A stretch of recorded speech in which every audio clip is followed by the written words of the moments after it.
Should we dive in here? Sure, go for it. Alrighty. Well, thank you very much for joining me today on the podcast. And so you're Jennifer Finlayson-Fife. Hmm. Um, I've known of you for a long time. I first heard about you on, I don't know, it was probably on a podcast somewhere. And then Hmm. my wife and I took a few of your classes. We took the relationship course, the sexuality course, and then my wife did the art of desire course. Hmm.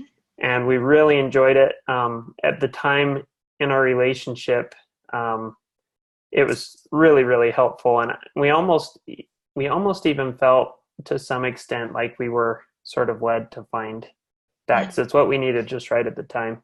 Hmm. Anyway, so we really enjoyed your courses, and now whenever I see that you've been on other podcasts that I run into, I always like to listen because I always feel like you have so much good insight and obviously experience because you are a therapist Hmm. or Yes, a that's right. I'm psych. a licensed therapist in Illinois, Okay. and then I also do quite a bit of coaching online with couples, particularly that have been taking my courses and need more specific input from me on their situation. And then I also do quite a bit of teaching. I did teaching at a college level for a few years, but I also do mostly now do online courses and lots of live workshops and things, primarily for LDS couples. But Uh-huh. but yeah. Hmm. So in your practice in Illinois, do you work mostly with LDS couples or is it a wide variety? It's well, when I first started, it was kind of half and half, and then when I did the online courses, I don't, I almost don't see people in person anymore. I mean, I Mhm. mean, I do. Maybe 5% of my clients are local, Mhm. but mostly LDS, and then mostly doing kind of coaching and teaching is what I've been doing a lot more of. So, but it's excellent work. I really love it. It's very satisfying to help people get stronger and clearer and happier. So Yeah, it's really great. absolutely. Now, I would say about half, I mentioned this to you already, but about half of my audience is LDS and the other half is not. Yes. But what I found is that a lot of the stuff that you talk about, even though, you sometimes use terminology that is maybe a little more LDS Specific. specific, Uh-huh. but the principles that you teach Yeah, are that's right. not Right. unique to religious people That's right. necessarily. They apply to everybody. So Right. Lots of non-LDS people do take my courses because there are concepts of Christianity and what it means to be Christian and what it means in a context of a marriage or parenting. But yeah, they're broader human principles that have a lot of foundational elements in faith and specifically Christianity. So I'm certainly drawing on those.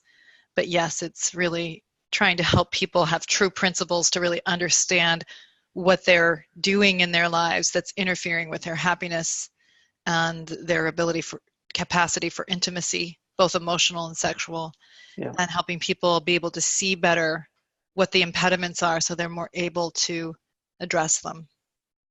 yeah, Yeah. great. I mean, a lot of times that's really what keeps people stuck is they can't see what they don't know, or they can't see what they're blind to, quite literally, in themselves. And so they keep trying often, but are kind of spinning in the without any real traction because they can't see what they're missing. And so I really try to help people be more awake, which sometimes hurts. It's hard to see ourselves, but then it liberates us. Hmm. Right. Now you do general relationship coaching and counseling, but you also specialize in sexuality, That's right. right? Yes. And I think that's sorry, I'm just adjusting my screen here. Sure. Okay.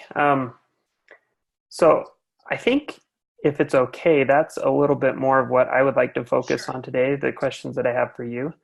Um, I think, well, I think when it comes to relationships, it's all kind of intertwined and one thing affects other things. But Yes.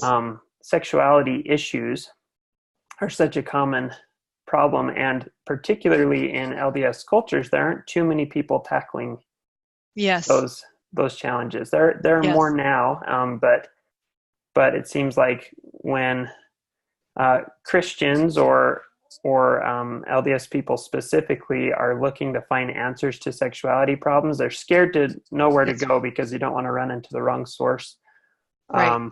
or you get so many differing opinions outside of Christianity or Right. the LDS faith specifically, and so And there's a lot um, of fear around it.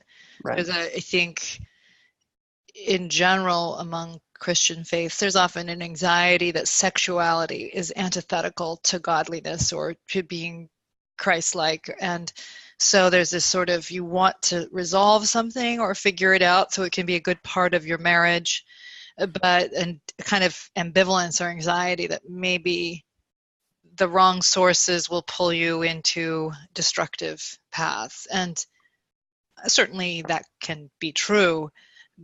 And I think by what you're saying, that often there aren't good resources or there's a general kind of silence about it, which is really unhelpful for people. right, Mm-hmm. right.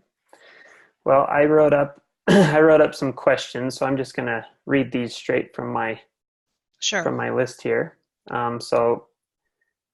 So the first question, we've already kind of talked about this a little bit, but can you tell us a little bit, maybe a little more about yourself and why you became a therapist focusing on relationships and sexuality?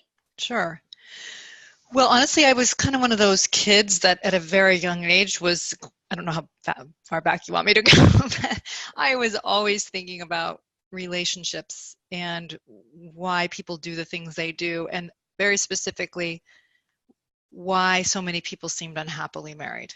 And I was just like a little social scientist when I was a little kid, and I cared about it a lot. And I was, growing up in a traditional culture, I did not anticipate going to college beyond getting married. I didn't really, but I really did have this desire to help people. But I was a little bit afraid that, somehow I shouldn't pursue that level of education given my family culture and sort of broader church culture. But I really just felt drawn to it, and I ultimately decided to follow that in my heart. And as I was doing a lot of I was really interested in women's issues. I was interested in understanding, women and depression and why that seems so prevalent. And so I was just kind of looking into what were these sort of gender ideologies, what did they mean?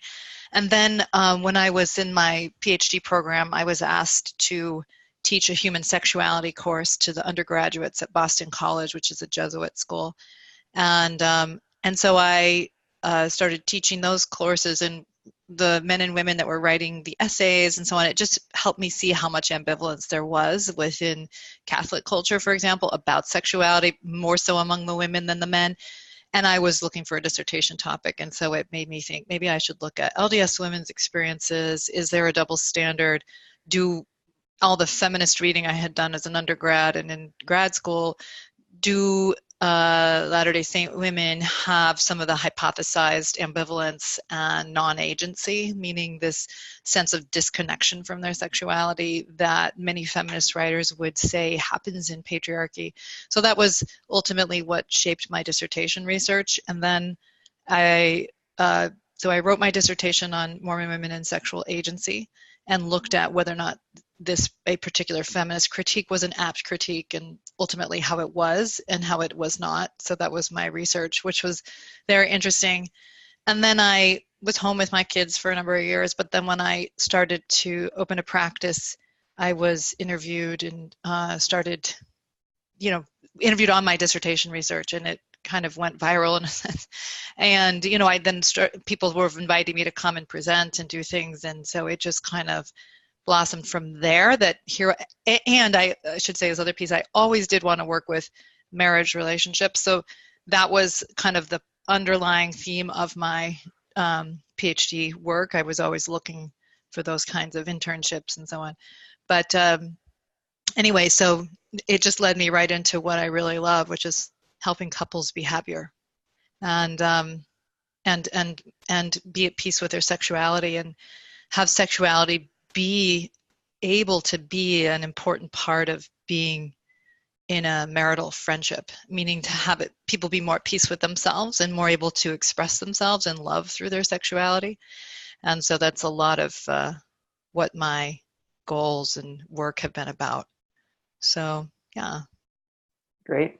So I'm just curious, with your research, did you find that LDS women had a lot of the same ambivalence that? Definitely. So yes, I mean, I could spend a couple hours just on that question alone, but yes, I mean, a lot of the hypothesized, the research, the theory I was looking at was the impact of patriarchy, or more specifically, gender role ideology, Mm-hmm. on women's anxieties and disconnection from their own sexuality. And there was lots of different ways in which that gets expressed. And so the majority of the women that I interviewed, I did 4 to 6 hour long interviews spread out over, a few sessions, but of looking at premarital experience, postmarital experience. And yes, the majority of the women I interviewed had all those anxieties, this sense that their sexuality shouldn't belong to them, eroticism is not feminine, that they shouldn't be the ones that initiate or something's wrong, that they need to have enough desire to keep the man happy, but not so much that it feels like a threat. Those kinds of things were very much alive in the themes of the interviews. That if they did too much premaritally, that it would discredit them and make them less desirable, much more so than it would for a man. Like it was much more forgivable in a man. That it wasn't okay to say no, or you would then threaten your value to the man. So all these kinds of things. So, sexuality was really seen as a mechanism for being acceptable in marriage, much more than a kind of core and fundamental part of oneself. And so that was the case for the majority of the women I interviewed. On the other hand, there was a minority of women who had really embraced and accepted a conservative sexual ethic, right, that's consistent with Mormonism, but also for many Christian faiths, of course. And so they'd really embraced that conservative view, but without the sexism. So they would say things like, look, God expects men and women to be chaste before marriage. God expects, and this isn't about keeping myself acceptable to a man. This is about my relationship to the divine and the kind of person I want to be. And it's in line with my own aspirations that I want to be in an exclusive marriage, meaning I want to save my sexual self and my expression of my sexuality with someone I'm committed to. And my faith supports that the men do the same. So they actually saw the theology as supporting what they ultimately wanted. And very importantly, they had stripped it of any sexism. And they functioned very much, whether or not they even saw themselves this way, they very much functioned as equals in their marriage. So they were collaborators in decision making, and often in providing economically for the family. And so they had a strong sense of self, and that was expressed through their sexuality as well. And so they didn't necessarily think of themselves as rebellious or rejecting of the kind of cultural expectations. They just were very comfortable in who they were and were comfortable in their sexuality as well. And so it was just interesting to see how had some really been sort of shaped by some of these cultural messages, and why had others rejected them and maybe held on to the best in those cultural and religious messages. So that was the work I did. And I use a lot of those things that I learned in my Art of Desire course in helping women to basically embrace their sexuality for their own benefit and for their own strength, really, right, about being enough for a man. Mm-hmm. Mm-hmm. Great. Mm-hmm. So the next question, one of the common problems that I run into with my clients, as well as in my own marriage, is the challenge of creating a romantic and sexual relationship that meets the needs and desires of both partners. Mm-hmm. In your experience, what does a healthy romantic and sexual relationship look like? And what are the key attitudes of husbands and wives that help create this relationship? Okay, good. That's a big question. So you might have to come back to some of it so I don't forget it. But Can you just go back to the beginning of that question? Because I had about 17 ideas that came to my head Sure. there. So, common problem is creating a romantic and sexual Yeah, relationship that is satisfying, meets the needs and desires of both partners. got it. Yes. Okay. Okay, let's start with that. So, yeah. So I would say that, first of all, let's just be clear that this is a big challenge from a developmental perspective. To create a thriving, romantic, sexually and emotionally intimate partnership is not easy. That's why so many people don't have it. Mm-hmm. Okay, and it's not easy because developmentally it requires a lot of us. Most particularly, and what I think most people struggle with, is the ability to tolerate being knowable and knowing their partner. Yeah. A lot of us want the validation of somebody who's going to caretake us or make us feel strong and validate our desirability and our goodness. I think a lot of us get married hoping for that. And then when that gets punctured and shredded by the realities of marriage, those of us that tolerate that process and allow the honesty, the potential honesty of dealing with differences, of dealing with who you really are, dealing with who your spouse really is, and growing up and still creating a meaningful, honest partnership, that takes a tremendous amount of courage that a lot of us do not have. Mm-hmm. And I think we often don't even know that we're doing it. We participate in making our marriages be dead and seemingly safe. And so, I'm often struck by how much couples collude in a dishonest, a kind of love is to pretend that I feel something I don't feel, or I believe something I don't believe, or I, want something I don't want. Or pressure you to pretend so that I'm comfortable, and couples often do this as a way of creating a stability, but the resentments or the lack of growth or the lack of honesty will kill passion very, very quickly. So there's that issue. And then there's the issue of sexual integration. I've got so many concepts to say, but basically being at peace with your sexuality and being able to speak in the language of sexuality is its own challenge. Now, a lot of people think that's got to be the problem. My wife is so repressed.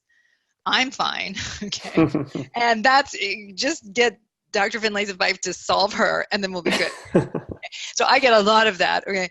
And, often there is an issue there. Oftentimes the woman that's grown up in a Christian tradition is often going to be much more anxious about her sexuality because it's antithetical to her goodness and her desirability, and she's been taught to be rejecting of it on some level. Mm-hmm. So that is often an issue, but I also find that it's an issue with men much more than men actually recognize, and I can say more about that later. So there is this issue of how at peace you are with your sexuality and whether or not you're really willing to integrate this part of being human and create goodness with it and through it. But then often the foundation upon which that's a reality is what is the state of the marriage? How honest is it? How real is it? How safe is it? And what are the dynamics that are at play? And, so often that's where sometimes I'm working on the sexuality right up front, but oftentimes I'm starting with what's actually happening in this couple, and are they even sitting on a foundation in which sexuality could thrive? Right. Mm-hmm. So then I think there was another part of your question that so what are some of the attitudes or? Yeah, the key attitudes of husbands and wives that can create a healthy relationship. Yeah, okay, good. And what does a healthy sexual relationship look like? Well, so good. So I think, first of all, that when an important attitude is that people understand that a marriage, at least in modern Western culture, is a sexual relationship. So that is to say, when people, and it's based on the concept of choosing. And so those both have to be clear in the couples that thrive. The couples that thrive, I should say, those are clear concepts. So what I mean by that is that people hold true to and are honest about two foundational elements. The first is that this is a partnership of choosing. That's the basis of romanticism. And I am a romantic. I mean, I don't even know, maybe that's my fallibility, but I really do value this idea that, all other familial relationships are sort of biological and you love them because they're yours. Okay. But partnership is chosen. You're I'm the, how to say, you're the person that I choose with all your dysfunction and all my dysfunction. I choose you. Okay. Yeah.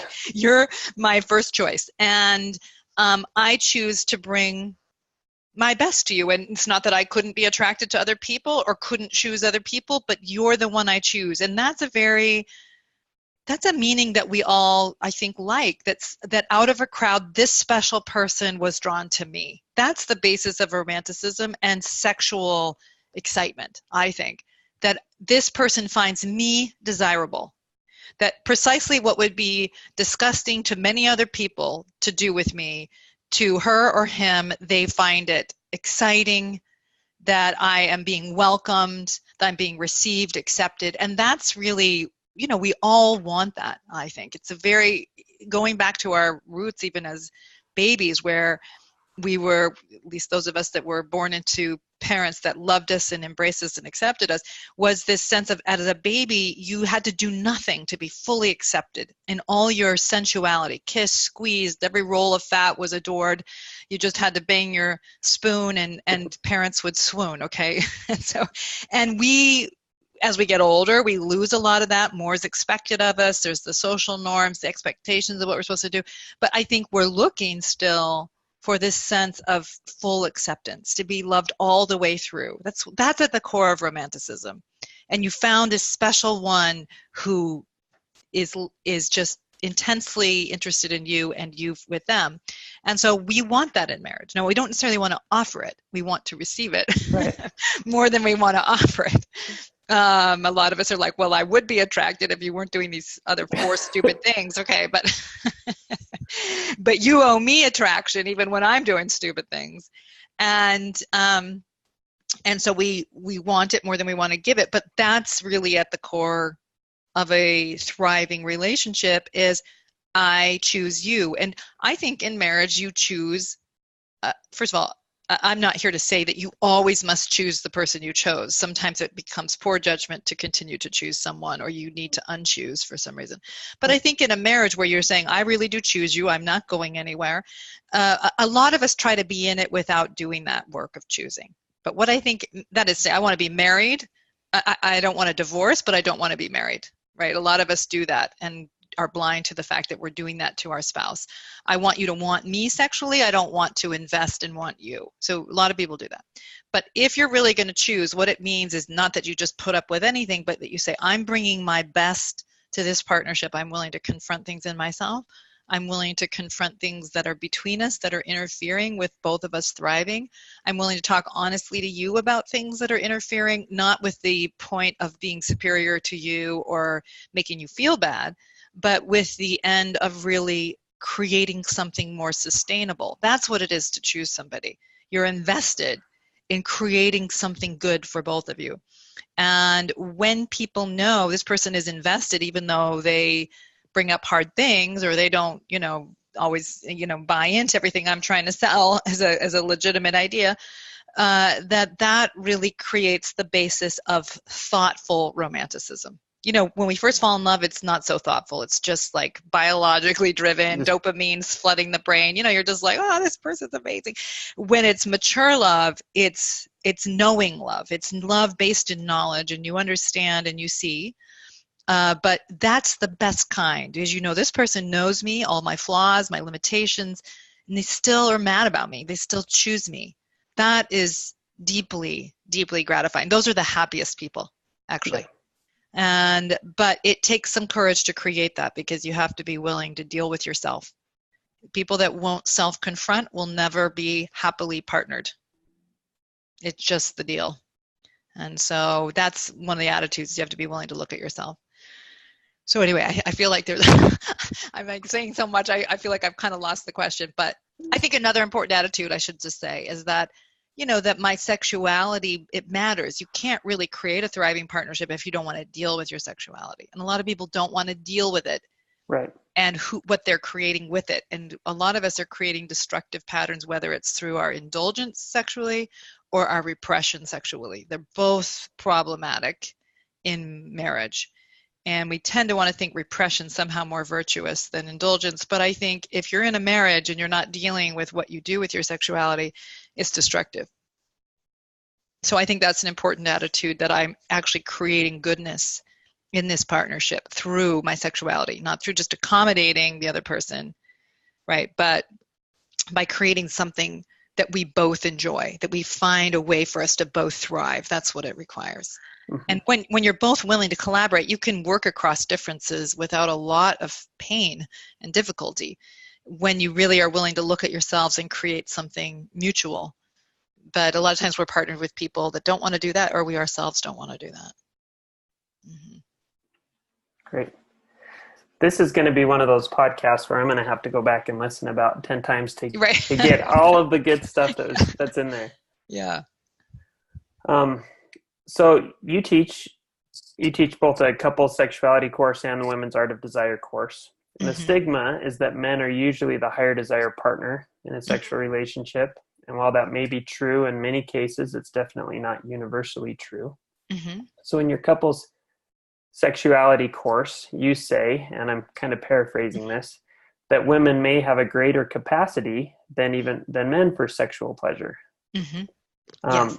So if this is true, in your experience, what are the challenges that are facing many women from experiencing that greater sexual enjoyment and desire? Mm-hmm.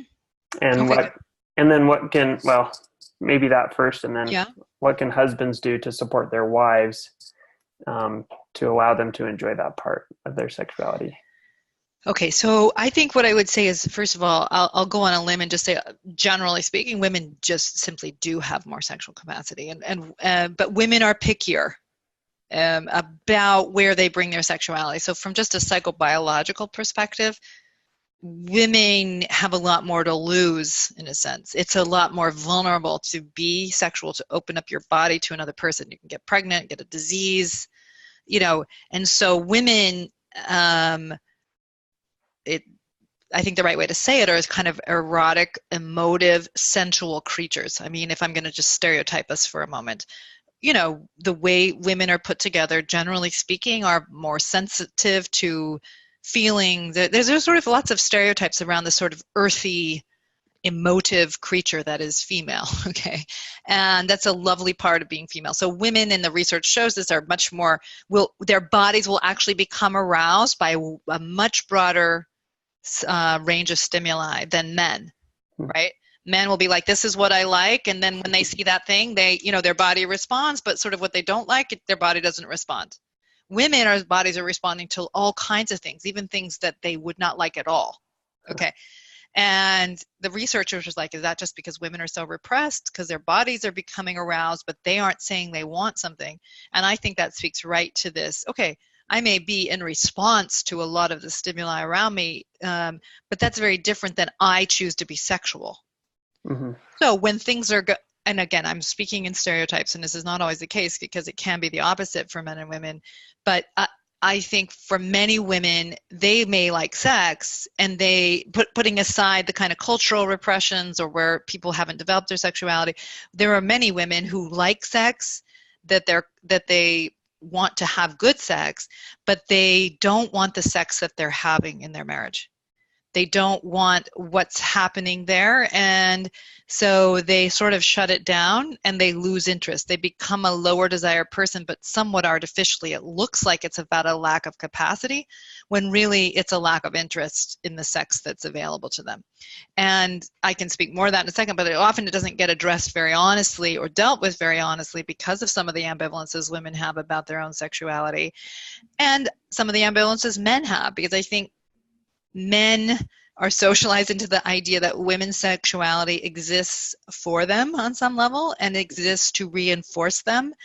And I think a lot of men and women co-construct a dynamic of the woman kind of sliding underneath the men psychologically and sexually.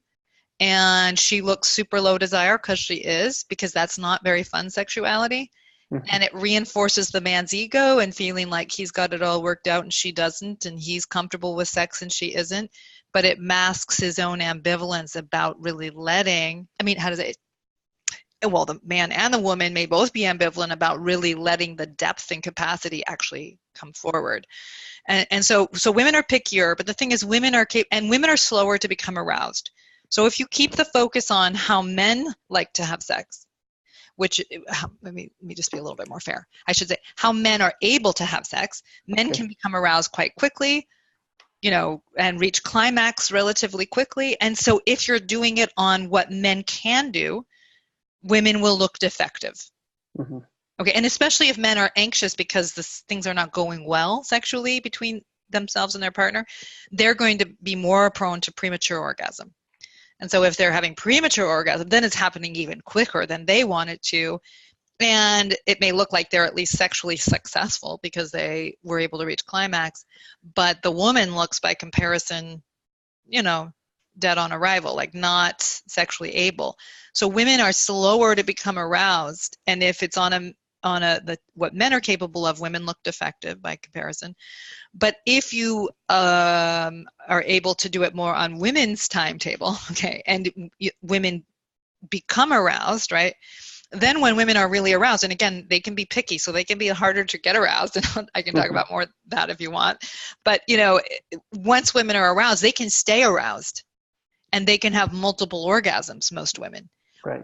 Even if they're not multiply orgasmic, if you're very aroused, women can have very intense and deep orgasms that sort of expand through their whole body and their whole soul, right? And so, men are more phallic focused and women are more body focused, and that is to say, while the vulva and the clitoris are an important part of their arousal, the whole body and their minds are a very important part of arousal.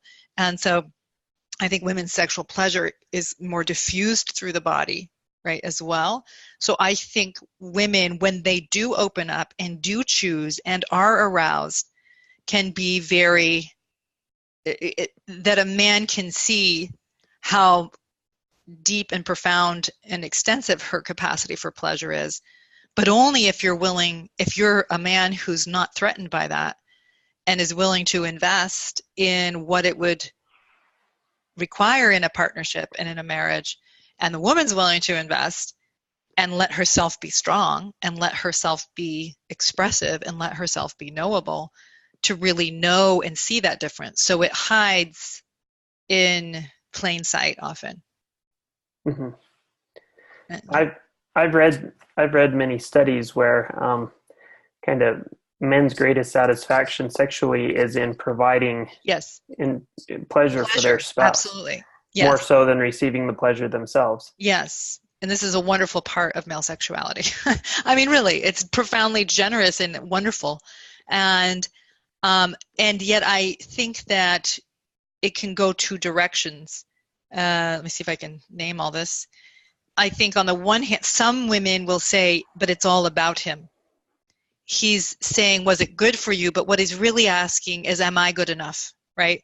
So that so much of his sense of self is getting measured through her pleasure that she feels very pressured to manage his ego through her pleasure. And this is why people will fake orgasms and all these kinds of things. And so it doesn't feel generous. Now, I'm not saying that this is all the man's fault, because that's a kind of collusion in making it all about the man, okay? Right. And the woman's participating in it. But she may feel like, it's very hard for me to orgasm because I'm trying to manage him feeling successful. And so I feel all this pressure, so I'm actually not having that much pleasure, precisely because he wants it so much, right? Then there's also people who actually can track and know that they are partnered with a man who is sexually generous, who really does want good for them, who wants to give to them, not just because it reinforces him, even though it may feel good to him and to be able to offer that, but because they really do want their spouse to be happy and satisfied, and they feel good about offering that, but that the woman may feel afraid of that, afraid of the exposure in it, afraid to receive it, afraid to acknowledge it's true, because it's often easier to be in a victim position and to say, this is all about you, when maybe in my honesty of my heart, I know that's not fair, but I'd rather keep it in that frame so I don't have to deal with my own anxiety about receiving and my own anxiety about my own sexual capacity and pleasure. And, I think a lot of, how to say it, good intimate sexuality requires the ability to sustain our sense of self and to tolerate not having validation at every moment. This is fundamental to honest marriages. But even in sexuality, for a woman and man, for that matter, to be able to orgasm is to be able to trust that you can sort of step away from the connection in a sense. I mean, I don't mean that you don't know your partner's there giving to you, but to be able to move into your own experience and express yourself and to trust that they will be okay, that you will be okay, that they can see you in this way, that you can in a sense be vulnerable in that way, if that's the right way to say it, that exposed and still be okay. And I think for a lot of people that's so terrifying for whatever their histories are or where they are in their development, that they just would rather say, let's just make it about you. And there's kind of a reinforcement of, I don't really want to show up here. I don't really want to take that risk. And so a lot of times couples keep it that way, even though it's to their mutual detriment. Uh-huh. So when it comes to a couple, husband and wife, let me see how I want to ask this. So would you suggest to a husband and wife that they both are kind of opening themselves up to enjoy that pleasure and stuff like that? Or is it one of those things where the husband focuses on giving that pleasure and the wife focuses on receiving that pleasure? Yeah, in my classes, the online courses, I do give couples exercises where they quite literally, without the goal being orgasm, that there is a deliberate shift of focus where the woman focuses on receiving and the husband on giving, just pleasure and sensuality, and really literally quite honestly expanding your ability to receive and to self-accept. And for many women, this is a very important exercise. It kind of goes right against what culturally they've been taught to do. Mm-hmm. And it oftentimes allows a different kind of giving and receiving to happen in the marriage. So I think this is a really important piece. And I think for a lot of women, it means shifting how they conceptualize themselves. I know for myself, when I first got married, I really understood that I had married a person that was more capable of loving than the marriage I had seen in my parents, right? So that is to say, I knew this person really loved me and really chose me, and I was afraid of it. And I would tend to want to dismiss it or kind of reduce it or somehow make it more selfish than it was, because I knew how to do that, mm-hmm. and I knew how to feel on top of that. And mm-hmm. I knew, thankfully, that I was being dishonest and unfair. So I pushed myself to I need to just settle down and receive what's here, even if I'm not sure that I'm worthy of it. And this is not really how I would think. I have never been, well, I should say, at least at that point in my life, I wasn't the kind of person that was like, oh, I'm so unworthy. I was more like, yeah, I'm worthy. I'm more defensive, you know what I mean? And yet the truth of it was, I really did question, am I really worth, he loves me, but maybe he's just blind. Okay, maybe it's because he's too clueless or something. And I was afraid I was not enough, really. And so I was afraid if I just stopped trying to control it and let him really see me and give to me, that I would be found wanting. And I just thought, it's still unfair. And even if I am, then I've got to deal with that. But I need to stop doing this. And I just remember really pushing myself to just receive it and accept what I could feel was real. And it was quite literally shifting my sense of myself. And it was uncomfortable. It's strange. You think, well, what's wrong with just feeling better about yourself or accepting the goodness that's out there? But I think we're quite afraid of it often. And we're afraid of the exposure, and what I think we say often in the culture is the vulnerability of it, the perceived vulnerability. And so But I think as I let myself do that, it did expand my sense of myself and who we were as a couple, and that I really was chosen. And I think that then really allowed me to trust more, to be more open, to be more expressive, more honest, and so, but that's a step that takes some courage. Yeah, absolutely. And you I've can't noticed. make your partner do it either. Right. You can be clear about what you're giving, but you can't necessarily make somebody acknowledge it with you. Mm-hmm. Right. Mm-hmm. I've noticed that in my own relationship. My wife and I, we both agree that we want an amazing marriage, and we can kind of paint the picture of what we want, but when it comes to actually taking the steps to getting there, Mm-hmm. that requires growing up. It requires going into uncharted territory for us of maturity and stuff. And it's like, well, Yes. I know what, like, I'm comfortable in my area of immaturity, and I Yes. know what that includes, all the good and the bad. Yep. And I could probably make it through my life right here. Yep. I know something is better, but it's also scary because I don't know Absolutely. what else is.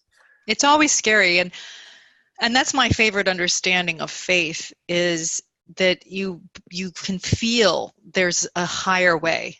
There's Right. something, there's truth out there. There's a view that's above where you currently are functioning, and you can feel it. But it takes courage. I mean, faith is really highly linked to courage, to reach for something that you feel but don't fully know yet. And that's the virtue in it, is the courage. Right? And so, yes, absolutely. I think the thing when I was saying earlier that I like so much about the work I do is it's very inspiring to watch people do that. That they are terrified. You're pointing out something to them that they do not want to be true about themselves, or they don't want to face, and they've got this, like, they've got their, I don't know how to explain it, but they're like holding on to the edge of the cliff, with a fierceness, right? And the more that it's getting challenged by their spouse or by the therapist, I think that sometimes the more they're just hanging on for dear life, kicking and screaming, because they're terrified of letting go of the ego or the self-concept that has been part of their sense of self, and yet it's their prison.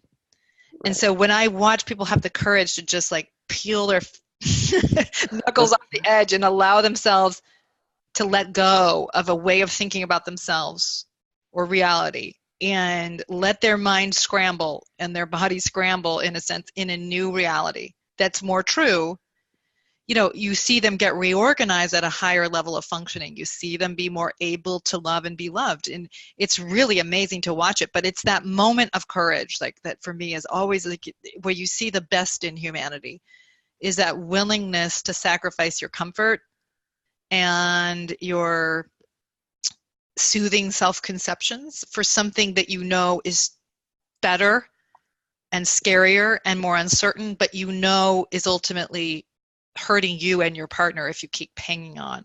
And the reward is a freer life, a happier life. But I'm often like, it's so much better on the other side, just let go. But people often aren't convinced.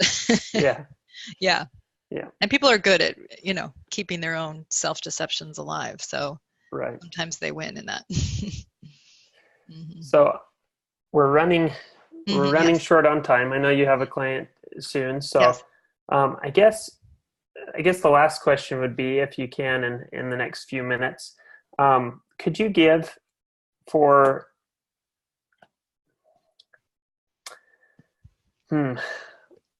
I hope this makes sense, but could you give maybe one or two or three steps that couples could take Mm-hmm. who are struggling with sexuality? I know when I coach people, there are a few steps that pretty much everybody could do to improve Mm-hmm. their relationship. And are there two or three steps maybe that pretty much anybody could do Yeah. to improve Okay. it? Take my courses. No. Call in with any questions. But beyond that, let's see. I mean, I think what's the thing your spouse always complains about you?